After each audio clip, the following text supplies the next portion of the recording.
Welcome back, everybody. So we're gonna be doing a few things in this video. All right, first thing we're gonna be doing is, I'm gonna say, the month of December, which is, you know, not that far away. I am going to try and put out a video every day for the month of December. It's my goal. Something I really want to do. I already have a lot of ideas and plans and stuff like that, so we're going to try really hard to put out a video every day the month of December. We'll get to that in a minute. Right now, even though I did say the other day that I like these wheels, and I mean, I do. I like these wheels a lot. They make the car look really good. My biggest thing with these is that as long as I have these on here, the car is just going to look stock. It's just a stock looking car. To me, there's nothing wrong with that, but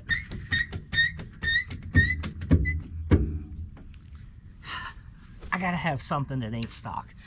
So we're gonna take a wheel off and we're gonna measure the back spacing on these.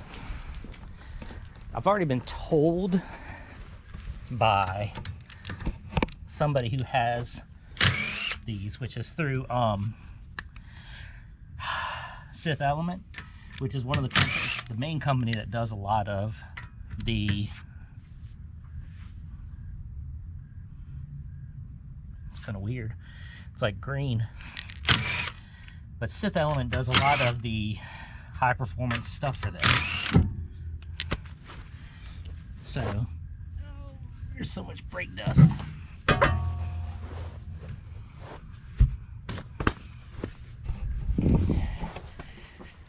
And there's a guy from Sith Element, like I was saying, who has one of these. He has a 2022. And I've already been in contact with him. And he told me what his specs were. So these are 19s right here. You can fit 18s on these. So small brakes are smaller in the back than they are in the front. And I mean, you can kind of see how it's close, but there's enough room to fit 18s up front.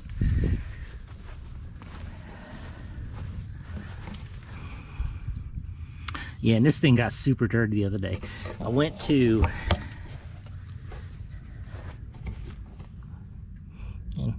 it looks like crap, but I went to a drift event the other day, and needless to say, it got filthy dirty because I parked in the grass, but where I parked was right next to a gravelly road, and it was just, it's bad. But it's supposed to rain for the next few days, so we're not gonna worry about getting it clean. Okay, so we are looking at almost 7 inches. I mean, you can see it's kicked up off the rim just a hair. And if you measure, it's just a hair over 7 inches. So if you bring that down, it's basically 7 inches of backspace. Now these wheels are 19 by 9. Yeah, it's a wide wheel. All right, so I have, let's see here, downloads. So 9 inches, and we scroll all the way over. Let's see.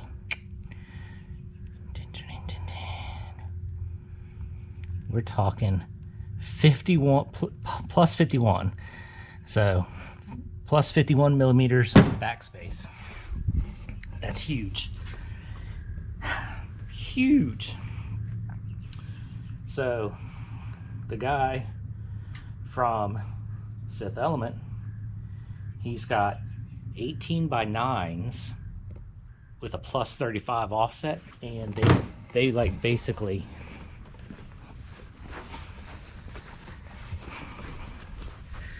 they were like just barely stuck out, like, you know, barely anything. He's got the same width, just a lot less of an offset. Now I've found a couple wheels local, thinking about getting them, just don't know, haven't decided yet. Just have not decided yet. All right, let me go ahead and put this back together real quick.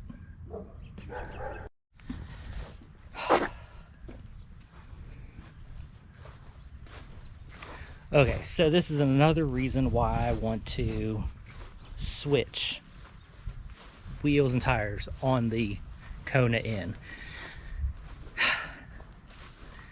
I knew this when I got it, ain't a big deal. So there's the tires right here. I know it's kind of hard to see, but they are, this is, you know, Tire Rack's website. So, so original equipment, Pirelli P0s, it's the PZ4 Max Performance Summer Tire, 280 tread wear. Now, I knew that they were summer tires. I just like sitting on the back of my Honda. So that's another reason why I want to switch them up. I mean, I do like them and this and that, but they're summer tires and they're summer tires only. Well, it's like almost winter, you know? So I need to switch up because hypothetical, it does snow here. It doesn't snow every year, but it does snow. So I need to get an all season tire on it, like pretty quickly, just in case it does snow. Yeah, we need to get this clean. We're gonna get out back and drive it. I'm trying to get by my break-in miles on the Kona first. So I'm at 600 miles right now, which is basically about what the break-in period is, what they want, but I'm going to run up to 1,000. And once I hit 1,000 miles, then we're going to go ahead, do an oil change on it, and get it going. Plus I have some parts showing up for this tomorrow. All right, now let's go ahead and get into this. So put in a video a little while ago that the IAC needs to be reset in this because it has trouble starting. I can get it started, but it's a pain. So the thing with this is you have to get it started, you have to get it warmed up, then you have to put a jumper like pin into the, this has an OBD 1 port, you know, like these newer ones have OBD 2, this has an OBD 1, so you have to put a paper clip in, put a jumper in it while then it's warmed up, then you got to unplug the IAC, then you got to turn it off, turn it on, do this, but the main thing is you have to have a OBD 1 programmer. I don't have one, nor am I going to waste, I'm not going to say waste, but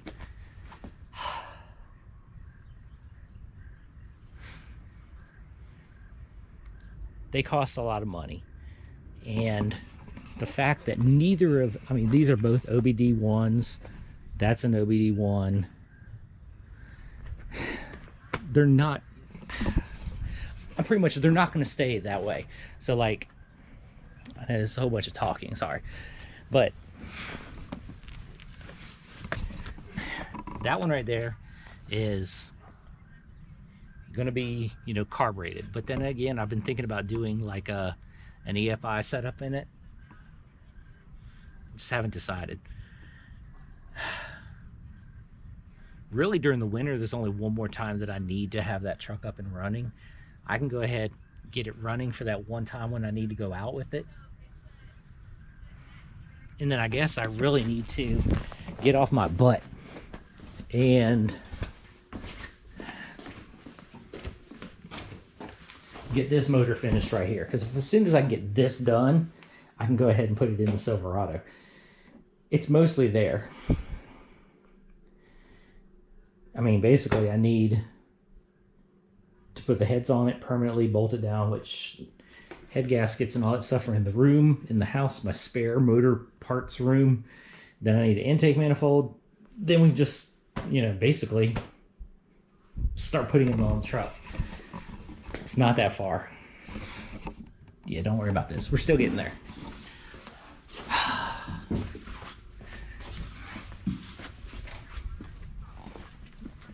It's a nightmare. Oh yeah, another thing. So when I took the wheels off of that, when I was getting ready to put one on, it happened to say on the back of it, so I wrote it down, they're 19 by 8. I thought they were 19 by 9. And then it says on the back with a 55 offset. That's all this is printed on the back of the wheel, because this is a forged factory wheel. Yeah, they're forged. They're actually like good quality. But it's all good. So with 19 by 8 plus 55, that's 6.67.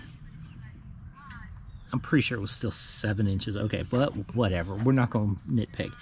I'm going off of what the factory wheel says. So 19 by 8, 55, which is a 6.67 offset in the back.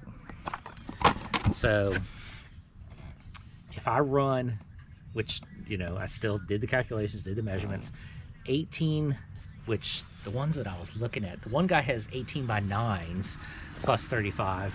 I'm looking at, let me just double check here. See, I'm looking at a set that are 18 by 8.5 plus 35. It's still right around the same. It'll still make it stick out like that much. Because I hadn't thought about it. The ones that are local, they're asking a lot of money. The one is 9 inches, so it's an 18 by 9. The other one is 18 by 9.5. So that would stick it out even farther. I'm still debating. I know, a lot of talking. Sorry, I just got so much going on with so much trying to figure out a lot of these car crap. It's just like, sometimes it's good to talk about and just get it out, and you get your thoughts going. But I love this thing. It has been well worth the money. I've got 600 miles on it, like I said, and it is awesome. So I guess we're gonna call this video a day for today. We're gonna pick it back up tomorrow because I got parts coming in the mail. One is for this. So we'll pick the video back up tomorrow when my parts come in, so I'll catch you then. Okay, it's the next day, so let's go ahead and wrap this video up.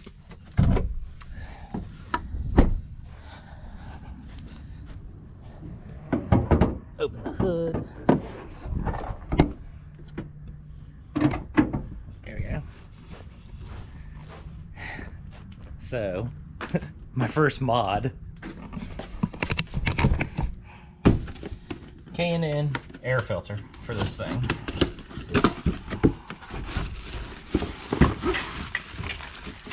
So let's go ahead and get this thing in there. I just prefer these things versus the stock one. They do flow a little bit better. Now, so basically this is the same thing as like a Hyundai Veloster. So basically, you know, when you're looking online for a lot of parts, you can just cross-reference the Veloster. And whatever the Veloster has, you can put on this.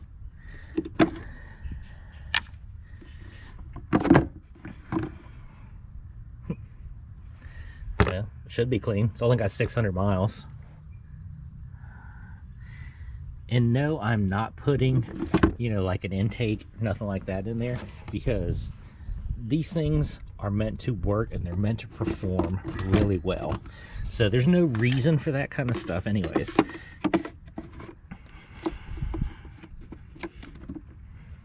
Alright, gotta put that thing in better. As I try to...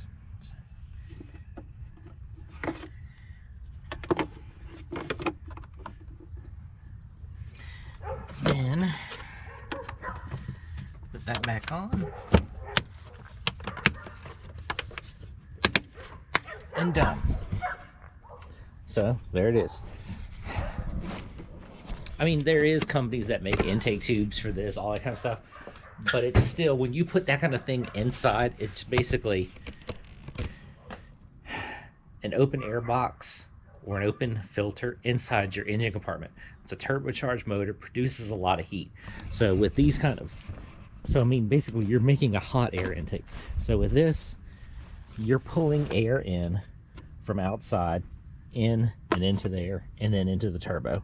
This is just better. The stock setup is fine. It only took me, like, you know, how many years to figure that out.